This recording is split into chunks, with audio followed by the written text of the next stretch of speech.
보도의 진실과 시청자의 진심을 알아봅니다. YTN 뉴스 FM 열린 라디오 YTN 아나운서 유다원입니다.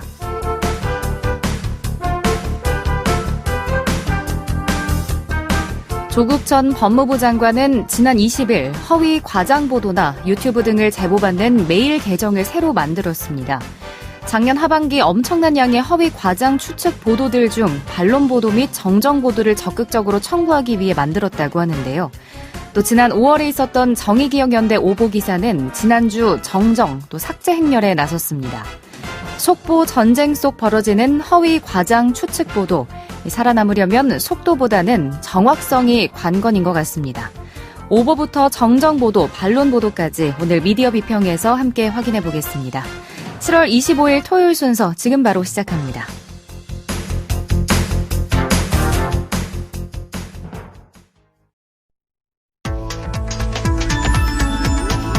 미디어가 전하는 이슈에 대한 다양한 분석과 팩트체크까지 바로 보고 뒤집어 보고 꼭꼭 씹어보기 위한 미디어 비평 프로그램 열린 라디오 YTN.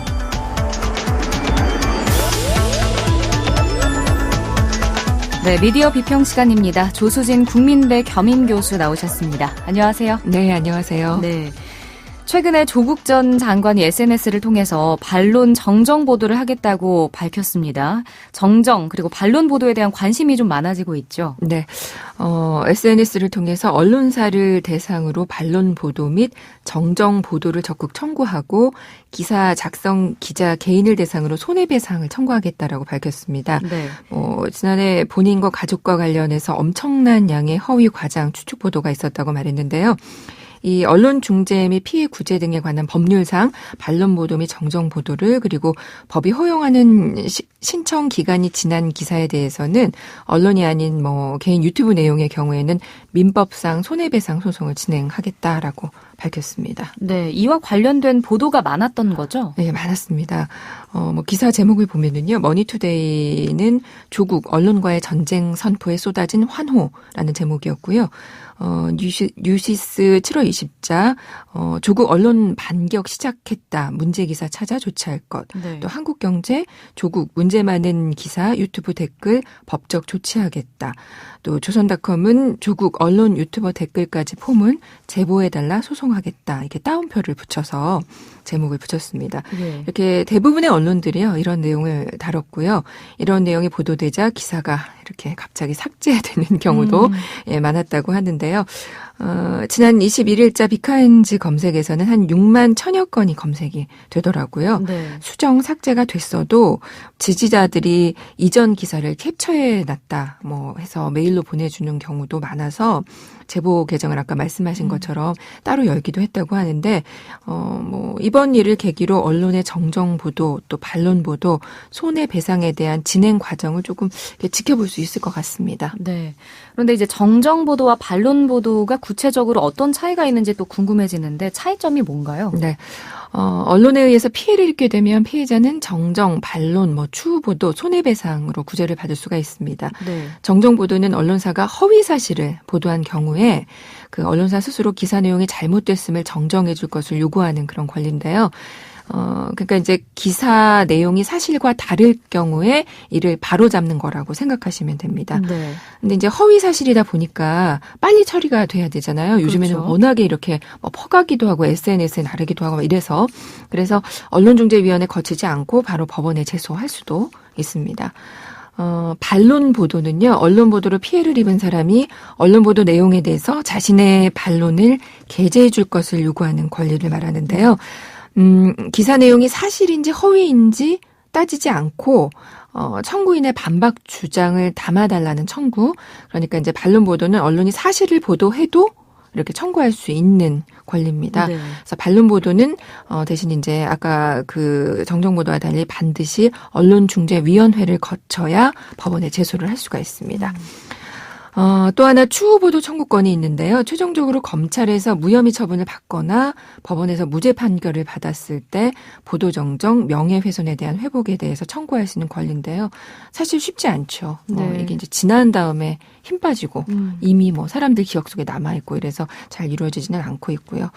그리고 손해배상 청구 이렇게 있습니다. 예. 그럼 이런 것들은 언론중재위원회를 통해서 청구를 할 수 있는 건가요? 네. 언론중재위원회는 언론사와 피해자 간의 분쟁을 조정하고 중재하는 곳이거든요. 예. 언론중재위원회 발표 자료에 따르면 올해 상반기 그러니까 이제 1월부터 6월까지의 청구 건수가 1,941건입니다. 네. 그중에서 이제 신문이 일간, 주간지 합쳐서 223건이고요. 방송이 237건, 뉴스통신이 137건, 인터넷 뉴스 서비스가 264건, 그리고 인터넷 신문이 1,078건으로 나오는데요. 네. 인터넷을 통한 문제가 심각합니다. 그러니까 이게 미디어 환경이 변하면서 생겨나는 형태일 건데요. 인터넷의 경우에 이제 빠르게 확산되는 경향이 있잖아요. 그래서 더 심각하게 봐야 하는 겁니다. 네. 이 청구 건수 중에서 이제 신청한 사람이 누구냐 이걸 보면 개인이 일반 단체나 회사보다 아주 월등히 높습니다. 이 지점도 좀 눈여겨봐야 하는데 우리 법률이 보장하는 피해 구제 장치들이 이렇게 있으니까 문제가 될 경우에는 좀 개인이더라도 적극 활용하셔야 할 겁니다. 근데 사실은 쉽지는 않겠죠. 예. 네. 그렇다면 이 피해 유형에는 어떤 것들이 좀 많았습니까? 네, 피해 유형 중에서는 명예훼손이 86.4%로 월등히 높습니다. 이럴 경우에 이제 보통 우리 아나운서님 같은 경우는 어떻게 접근을 하실 것 같으세요? 명예훼손일 때요. 네, 명예훼손을 당했을 때 상담을 하려면 어떻게 하면 좋을까요? 너무 막막할 것 같아요. 그쵸. 사실 생각보다. 예, 생각보다 막막할 텐데 보통 이제 전화를 하거나 방문, 인터넷 게시판, 이메일, 국민신문고 등을 통해서 하게 되거든요. 근데 이 중에서 이제 전화 상담 경로가 가장 많았던 것으로 나타났고요. 상담 대상은 원 기사와 매개 기사, 복제 기사, 유사 미디어 콘텐츠 등이 있는데 원 기사에 대한 것이 가장 많았습니다. 네. 그러니까 원 기사는 그 본래 기사를 말하는 거고요. 매개 기사는 포털이나 뭐뭐닷컴 이런 거 있잖아요. 네네. 이런 거에서 원 언론 보도를 전제한 거 얘기하는 거고요. 복제 기사는 블로그나 유튜브 등에서 유튜브 등의 그 SNS에서 언론 보도를 전제한 거, 그다음에 유사 미디어 콘텐츠는 블로그나 유튜브 등 SNS에서 언론 보도와 유사한 형태의 콘텐츠를 또 생산해낸 거, 이런 것들이 다 해당이 되거든요. 그중에서 이제 원기사에 대한 것이 가장 많았고요. 내용에 있어서는 정정 및 반론 보도에 대한 내용이 물론 가장 많았고, 그 다음에는 손해배상이, 그다음에 아까 추후보도 좀 어렵다고 했잖아요. 네. 근데 추후보도 이렇게 순으로 나타났습니다. 네, 아까 말씀해 주셨다시피 상반기에 엄청난 수의 오보나 허위사실 보도가 많았다고 볼 수 있을 것 같아요. 네. 근데 이렇게 제소를 해도 정정되기는 사실 어렵지 않을까요? 네, 중간에 조정을 거치기도 하고요. 그동안 우리 언론의 오보에 대한 처리를 보면 사실 지난 코로나19에서도 쏟아진 많은 오보들이 있었잖아요. 예. 그에 대한 해명을 기자 개인의 SNS에 써놓고 끝내기도 했고요. 또 문제가 되면 바로 해당 문장을 삭제하는 경우도 많았습니다. 또 오보가 났을 경우에는 구체적인 오보 경위와 정정 그리고 사과를 담은 사실은 별도의 기사를 내는 게 맞는 거거든요. 네. 근데 최근에 언론은 일단 쓰고 논란이 되면 수정하고 삭제하고 다시 안 보이게 하면 끝나는 건지 좀 이런 경우들이 많아서 참 씁쓸하다라는 생각이 들었습니다. 네. 사례를 좀 살펴보면 왜 2달 전에 방탄소년단의 팬덤 아미를 분노케 한 기사가 오보로 판정이 됐었죠. 그래서 정정 삭제 행렬에 나섰는데요. 그게 이제 정의연 관련 기사였습니다. 네.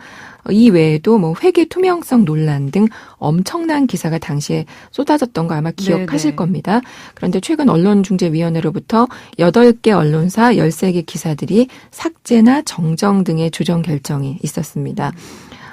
문제는 언론사들의 이렇게 첫 보도와 이렇게 추가 보도 사이에서 일어나는 건데 아까도 얘기한 것처럼 각종 온라인 게시판에 관련 기사가 이미 게재가 됐고 네. 그 연예 전문 매체들까지 나서서 기사를 인용 보도했거든요. 그래서 이제 그런 것들이 좀 문제가 되고 있습니다. 오보를 내고 정정 보도를 이틀 뒤에 내긴 했지만 그 사이에 많은 언론사들도 인용을 하고 분명히 SNS나 블로그를 통해서도 더 퍼졌을 것 같은데 그렇기 때문에 빠르게 더 확산이 된 거 아닐까요? 네, 그렇습니다. 그 미디어 환경이 변하면서 속보 경쟁이 더 심화되고 있는데요. 그러다 보니까 이제 오보가 발생하기 쉽고 더 빠르게 확산되는 문제가 있죠. 이럴 경우에 이제 오보를 빠르게 정정하는 것도 중요한데 기자협회 윤리강령에도 분명 나와 있습니다. 8항을 보면은요. 오보의 정정에 대한 조항이 있습니다. 우리는 잘못된 보도에 대해서는 솔직하게 시인하고 신속하게 바로 잡는다. 네. 또 실천 요강에 보면은요.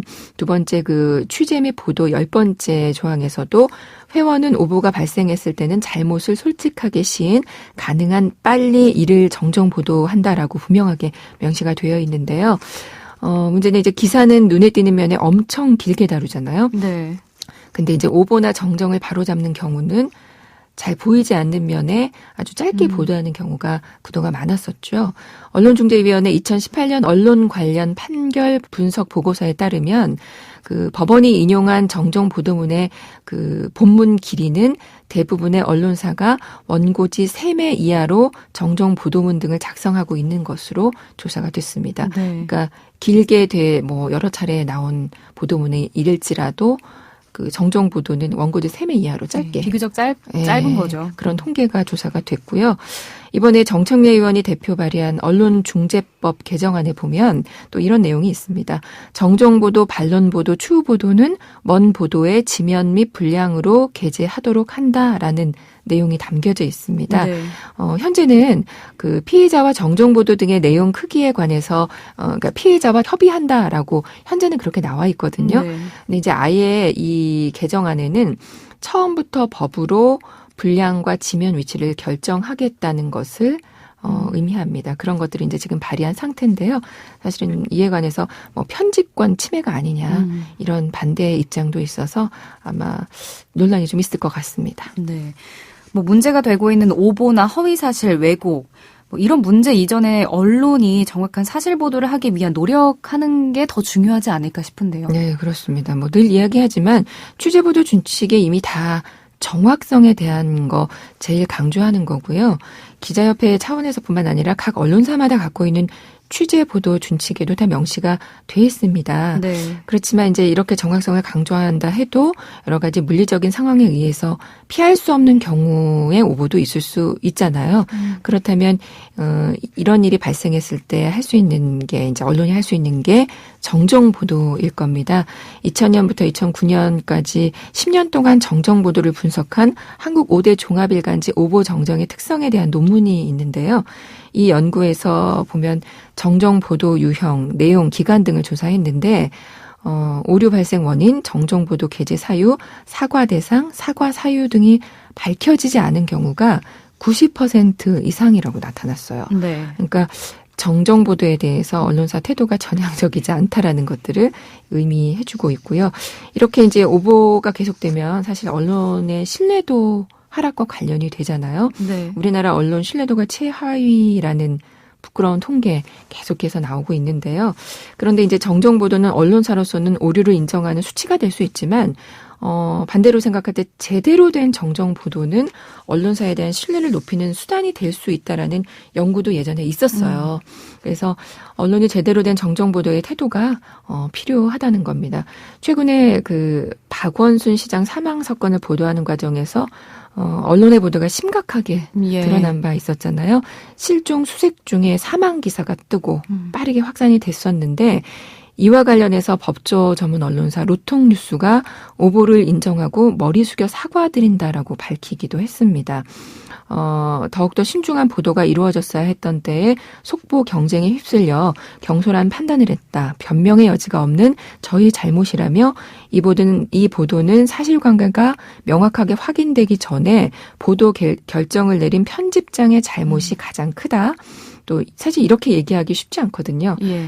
취재 후 다시 한번 팩트체크해야 한다는 기본을 잊고 있었다라고 자성하면서 이번 일을 계기로 더 신중하게 보도하고 기본을 잊지 않는 언론사가 되겠다라고 하면서 깊이 사과드린다라고 밝혔습니다. 네. 진심 어린 사과가 중요한 것 같습니다. 추후 또 그런 일이 다시 발생하지 않도록 하는 것도 또 물론 중요하겠죠. 이렇게 이제 최근 외국 보도 오보, 허위 사실, 가짜 뉴스 문제가 심각한 사회 문제가 되고 있는데요. 보도 준칙이 좀 제대로 지켜지는 기본을 지키는 언론의 모습을 좀 다시 한번 기대해 보겠습니다. 네, 말씀해 주신 대로 기본을 지켜나가는 게 가장 중요할 것 같습니다. 또 언론이 제 모습을 찾아가기 위한 노력에 무엇보다 우리 청취자 여러분들의 관심도 필요해 보입니다. 오늘 말씀 여기까지 듣겠습니다. 교수님 감사합니다. 네, 고맙습니다. 네, 지금까지 조수진 국민대 겸임교수였습니다. 진실을 전합니다. 진심을 다합니다. 시청자 여러분의 목소리에 귀 기울이는 YTN 뉴스 FM 열린 라디오 YTN 토요일 저녁 8시 20분에 방송됩니다.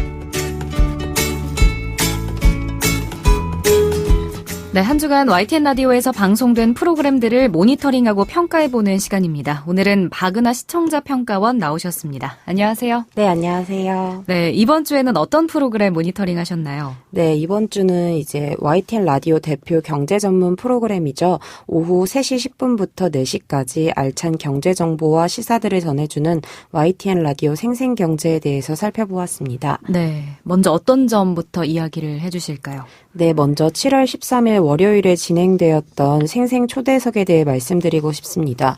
이날은 이제 정부가 내놓은 70 부동산 대책을 보면서 이제 그 중에서도 세금 부분에 대해서 조중식 세무사와 함께 이야기를 나누었는데요. 네. 이제 진행자가 계속해서 추가 질문을 통해서 개념을 명확히 하고 이제 청취자들에게 보다 정확한 정보를 전달하고자 노력하는 부분이 돋보였습니다. 이제 또한 이제 중간중간 전문가가 언급한 내용들을 다시 한번 일목요연하게 정리해 줌으로써 이제 자칫하면 청취자들이 어렵고 헷갈릴 수 있는 내용들을 재설명해 주는 부분이 청취자들의 이해하는데 굉장한 도움이 되었다고 생각합니다. 이제 예를 들어 이제 부동산 대책 부분이 정확히 어떤 부분들이 변했는지에 대해서 정리해서 요점들을 명확히 설명해 주었고요. 이제 청취자들로부터 상담을 직접 받고 진행할 때도 이제 청취자들이 이제 질문의 요점을 파악하려고 진행자가 노력했는데요. 네. 질문의 의도를 전문가들에게 잘 전달함으로써 그 부분에 대해서 정확한 상담을 진행할 수 있도록 노력했습니다. 그리고 이제 7월 14일 화요일에 진행된 생생 인터뷰에 대해서도 말씀드리고 싶은데요. 이날은 이제 오토타임즈 오아름 편집장과 테슬라에 대해서 이야기를 나누었습니다. 이제 테슬라 관련 논란들, 예를 들어서 이제 보조금 싹쓸이 문제라든지 사고에 따른 테슬라 회사의 책임 문제 논란, 그리고 또 이제 테슬라가 우리나라에서 보조금 혜택 등을 많이 받고 있음에도 불구하고 고용 문제라든지 사회에 공헌하는 부분은 없는 것에 대한 논란, 이렇게 이제 테슬라에 대한 정보뿐만 아니라 관련 주요 쟁점들과 이제 논란들에 대해서도 다른 점이 좋았다고 생각합니다. 네. 이제 하지만 이제 정작 인터뷰의 핵심 주제인 테슬라라는 자동차가 왜 소비자들에게 선택받았는지에 대한 이제 기술적, 기능적 설명 등이 이제 부족해서 그 부분이 아쉬웠습니다. 이제 이 논의를 이제 국내외 타 경쟁업체 자동차와 비교하면서 어떤 부분이 다른지 설명했다면 납득할 만한 의견을 들었을 것이라는 생각이 들었습니다. 네, 그러니까 인터뷰의 핵심 현안에 대해서는 보다 분명하게 이야기를 나눴으면 더 좋았을 것 같다 이런 의견이신 거죠? 네, 이런 문제는 이제 다른 코너에서도 있었는데요. 이제 같은 날 진행되었던 생생 초대석에서는 이제 민생당 최입의 전 의원을 모시고 공정한 경제 생태계 만들기에 대한 이야기들을 다루었는데요. 이제 많은 이야기를 나누느라 시간 관계상 공정경제에 대한 부분은 전혀 다루어지지 않았습니다. 네. 하지만 이제 최입의 전 의원을 모시고 그동안 국회 활동의 이야기를 단순히 회상하는 것이 아니라 의원직을 하는 동안 노력을 기울였던 4가지 법안 중에서 통과된 2개의 법안을 중심으로 다양한 이야기를 나누었다는 것에서 이제 가까운 재헌절을 맞이해서 의미 있었던 인터뷰라는 생각이 들었습니다. 이제 다만 통과되지 않은 나머지 법안에 대해 앞으로 어떤 노력을 기울이고 어떤 계획을 가지고 있는지에 대해서도 이야기 나누어 볼 수 있었다면 더 알찬 인터뷰가 되지 않았을까 생각합니다. 네. 또 다른 부분들도 있을까요? 마지막으로 이제 7월 17일 금요일에 진행되었던 토론 아니고 수다 트렌드에 대해서 말씀드리고 싶은데요. 이제 이날은 김원식 문화평론가와 이제 마크로 미렌브레인 윤덕환 이사와 함께 코로나 이후 여행 트렌드에 대해 이야기 나누었습니다. 이제 이야기 나누는 과정에서 김원식 씨가 최근 치안정책연구소에 있는 연구실 후배 이야기를 하면서 한국에는 가정 내 폭력이 확 줄었다고 이야기를 합니다. 네. 이제 이 부분에 대해서 일단 진행자가 가정 폭력이 줄어든 게 아니라 신고가 줄은 것이라고 명확하게 사실 정정을 하고 넘어가고요. 다만 이제 이날 다룬 주제가 과연 생생경제 프로그램의 취지와 맞는지에 대해서는 의문이 들었는데요. 다양한 주제와 의견들을 살펴보는 것도 중요하지만 이제 경제 문제나 경제 현안과 관련된 사항들을 살펴볼 수 있다면 더 알찬 프로그램이 이제 진행되지 않을까 하는 생각이 들었습니다. 네. 오늘은 평일 오후 프로그램 YTN 라디오 생생경제에 대해서 다양한 이야기 들어봤습니다. 오늘 말씀 여기까지 듣겠습니다. 고맙습니다. 네, 고맙습니다. 네, 지금까지 박은하 평가원이었습니다. 열린 라디오 YTN에서는 시청자 여러분의 목소리를 듣습니다. 참여 신청과 의견은 유료 문자 샵 0945, 우물정 0945나 YTN 라디오 프로그램 열린 라디오 YTN 게시판을 통해 남겨주세요.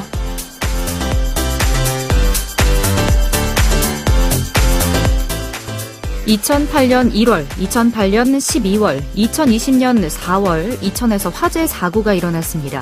같은 사고가 같은 지역에서 3번이나 일어난 이유는 필요한 안전보건 조치가 제대로 이루어지지 않았기 때문인데요.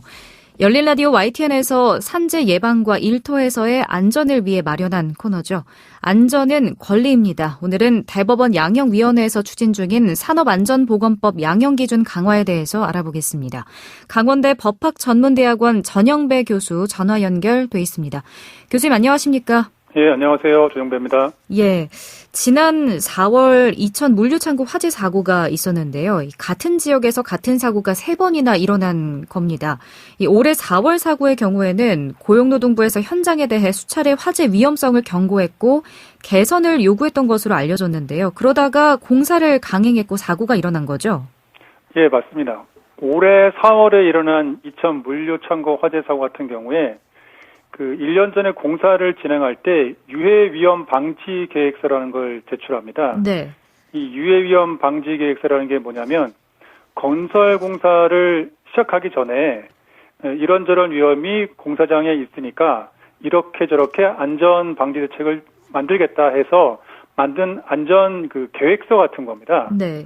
그래서 이거를 이제 안전보건공단에 제출하면 심사를 받고 그에 따라 공사를 하게 되거든요.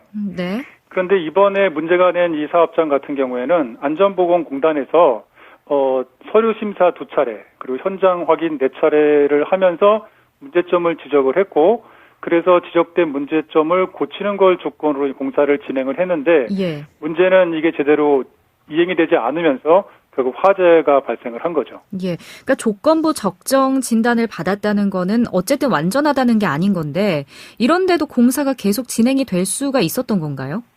예, 이 조건부 적정이라는 게 공단에서 제시한 조건을 지키겠다고 약속을 하고 공사를 하는 거고요. 예. 그러면 안전보건공단의 담당 직원이 가서 그거를 제대로 지키는지를 좀 보는 겁니다. 네. 그런데 실제 봐서 지키지 않으면은 공사를 하면 안 되는데 안전보건공단은 공사를 그 자체로 중단시킬 수 있는 권한이 없어요. 예. 그래서 이게 지키지 않은 게 확인이 되면은 고용노동청이라고 하는 행정관청에 연락을 해서 여기에 대해 감독을 하고 공사를 중지할 수 있게 만들죠. 네. 근데 이제 그렇게 되면 만약에 실제로 조건을 지키지 않고 공사를 했다고 하면은 산업안전보건법에는 5년 이하의 징역, 5천만 원 이하의 벌금이 가능하도록 되어 있습니다. 네. 그래서 지금 수사가 한창 진행 중인데 만약에 실제로 이 현장에서 그렇게 시정 요구를 했음에도 불구하고 무시하고 공사를 하다 사고가 났다면은 요 법을 적용해서 처벌받을 가능성이 있습니다. 네.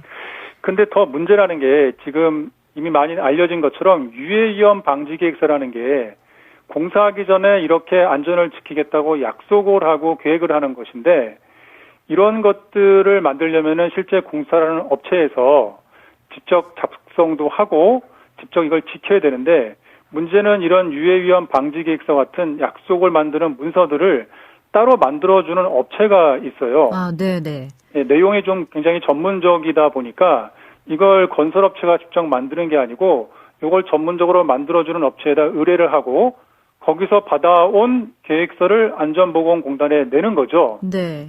그러니까 문제는 이거를 만들어서 지키겠다고 해야 되는 것인데 형식적으로 돼버렸고 그러다 보니까 이게 실제로는 법의 제도는 있는데 지키지 않는 계획서가 돼버린 거죠. 예. 굳이 비유하자면은 수능 시험을 보는 학생하고 실제 대학을 들어가는 입학생이 따로 있는 겁니다. 예. 현실이 이게 문제가 참 많습니다. 그렇네요. 이 산업재해를 예방하기 위해서 산업안전보건법이 28년 만에 전면 개정이 됐고 올해 초부터 시행이 됐는데 뭐 말씀하신 대로 산업안전보건법을 위반하는 곳도 그럼 여전히 많을 것 같은데요. 네, 지금 아까 말씀드린 것처럼 특히 건설 현장의 재해를 막으려고 여러 가지 제도를 만들어 놨지 않습니까? 네. 그래서 얼마나 지키나 이제 고용노동부에서 지난 8일 날 이제 조사를 했다고 합니다. 공공기관하고 민간 대형 사업장의 산해하청 노동자 보호 실태를 이제 조사해가지고 결과를 발표했는데 그 내용을 보면은 5월 11일부터 6월 19일까지 공공기관은 108군데를 조사하고 민간 대형 사업장은 295군데를 조사했다고 합니다. 예.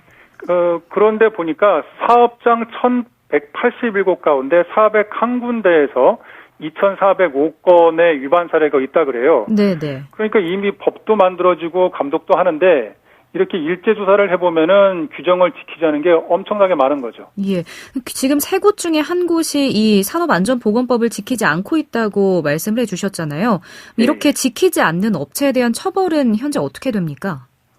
실제로 법상 처벌은 굉장히 강합니다. 예. 이런 것들을 지키지 않아서 사망 사고가 만약에 발생을 하면은 개인에 대해서는 7년 이하의 징역 또는 1억 원 이하의 벌금이고요. 네. 법인에 대해서는 10억 원 이하의 벌금이 가능하도록 지금 만들어 놓은 겁니다.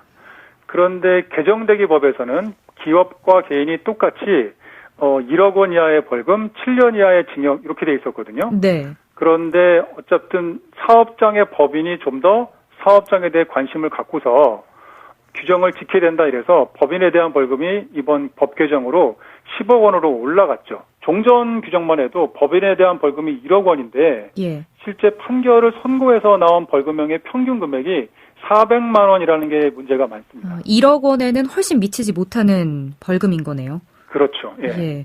지금 현재 산업재해 등을 다루는 그 산업안전보건법 위반 범죄의 양형 기준이 고용주가 필요한 안전보건 조치를 하지 않아서 노동자가 사망을 했을 경우에만 적용할 수 있다라는 문제도 또 제기가 됐더라고요. 예, 맞습니다. 지금 이제 양형 기준이라는 게 지금 인터뷰에서 우리가 주제로 다루고 있는 것처럼 대법원 양형위원회에서 만드는 양형 기준표라는 게 있거든요. 네. 근데 이 양형 기준표를 보시면은 사망한 경우에 대해서만 양형 기준이 있어요. 네. 그러니까 말씀하신 것처럼 사망 사고 이외에 안전보건 조치가 취해지지 않아서 이루어진 경우에는 양형 기준이라는 게 없습니다. 문서화된 기준이 없어요. 예. 그래서 그 벌금 액수는 관행상 사람이 사망하는 인신사고에 비해서 훨씬 낮게 관행적으로 결정돼서 판결이 선고되고 있죠. 예. 그러니까 사망사고 이외에는 양형 기준이 지금 없다고 말씀을 해주셨는데 그렇다면 근로자가 사망하는 사고가 아닌 이상은 처벌이 벌금만 있는 건가요? 지금 보면은 기업에 대해서는 벌금만 처벌이 있고요. 예. 개인에 대해서는 벌금액과 징역형을 만들어 놨습니다. 근데 문제는 뭐냐면은 대법원 양형위원회 양형기준표를 우리가 인터넷 검색해서 들어가면 누구나 다 볼 수 있는데요. 네. 이 양형기준표에는 징역형에 대해서만 양형기준이 있습니다. 기업에 대해서 어느 정도의 벌금형을 줘야 될지는 양형기준에 없습니다. 예. 이 말은 결국은 기업이 산업안전보건 범죄에 대해서 처벌을 받을 때 딱히 정해진 양형기준이 없다는 것이고 그런데 종전에 있던 판결이 누누이 지금 문제가 됐던 것처럼 형량이 굉장히 낮거든요. 예. 그러니까 참고로 삼는 종전 판결과 관행 자체의 형량이 낮기 때문에 지금도 현재도 여전히 소액의 벌금형 판결을 반복하고 있는 거죠. 그래서 예. 고용노동부에서 지난달에 산업안전보건법 위반했을 경우에는 별도의 범죄군을 만들고 벌금형에 대해서도 양형기준을 만들고 높이도록 대법원에다가 양형위원회죠. 양형위원회에다가 건의를 한 겁니다. 따로 좀 양형기준표를 만들어달라고. 근데 이 양형기준을 바꾸는 게 좀 절차가 복잡합니다. 네. 지금 건의를 해도 이게 반영이 되려면은 올 연말에 양형 기준의 수정안을 이제 심의하게 됩니다. 양형위원회에서 위원들이 만나서. 네. 그럼 내년 1월에 기준안이 확정되고 2달이 지난 3월에 양형위원회에서 최종 의결을 한다는 거죠. 예. 그러면은 문제는 적어도 내년 3월까지는 종전의 관행에 따라 계속 재판이 진행이 돼서 만약에 거기서 나오는 양형에 대해서 국민들이 납득할 수 없는 경우에는 여전히 문제가 생기고요. 더 문제는 뭐냐면은 지금까지 계속 대법원의 양형이 낮다고 국민들이 많은 비판을 했는데 그럼에도 불구하고 계속 낮은 양형 관행이 계속 이루어져 왔거든요. 예.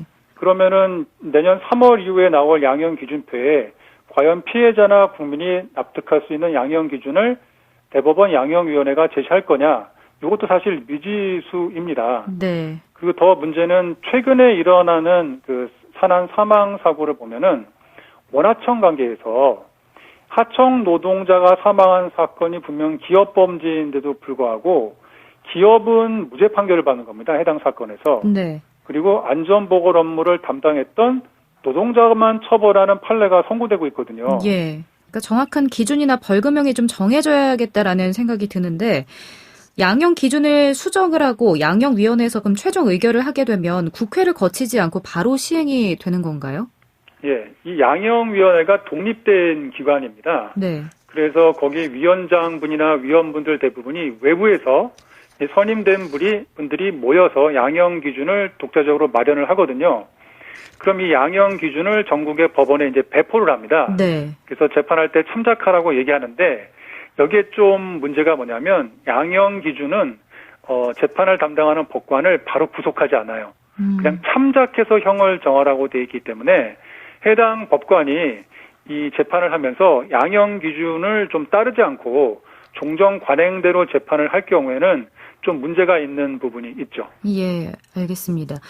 지난달에는 그 천안 물류센터 내 조리실 근로자가 사망하는 사건도 있었어요. 이 고인의 네. 남편 최동범 씨 증언에 따르면 마스크와 방호복, 고무장갑, 면장갑, 장화와 토시 등 기본적인 이 작업 도구도 지급을 하지 않고 자비로 구입해서 사용하게 했다라고 말을 했거든요. 이것도 산업안전보건법 위반에 포함이 되는 거죠? 예. 이 사건은 사실 지금 이제 시민단체에서 고발을 좀 했습니다. 검찰청에. 예. 그래서 지금 사고가 조사 중이기 때문에 정확한 걸 알 수 없는데 일단은 그런 방호 장비들을 지급하지 않은 것은 산업안전보건법 위반이 맞습니다. 네. 그래서 거기에 대해서 아마 수사가 진행이 되고 처벌이 될 수 있는데 지금 쟁점이 되는 것은 과연 그런 것들을 제대로 지급하지 않아서 고인이 사망하셨는 건지 아니면 개인적인 무슨 다른 원인 때문에 사망하셨는지는 좀 지켜봐야 됩니다. 예. 이게 첫 번째 쟁점이고요.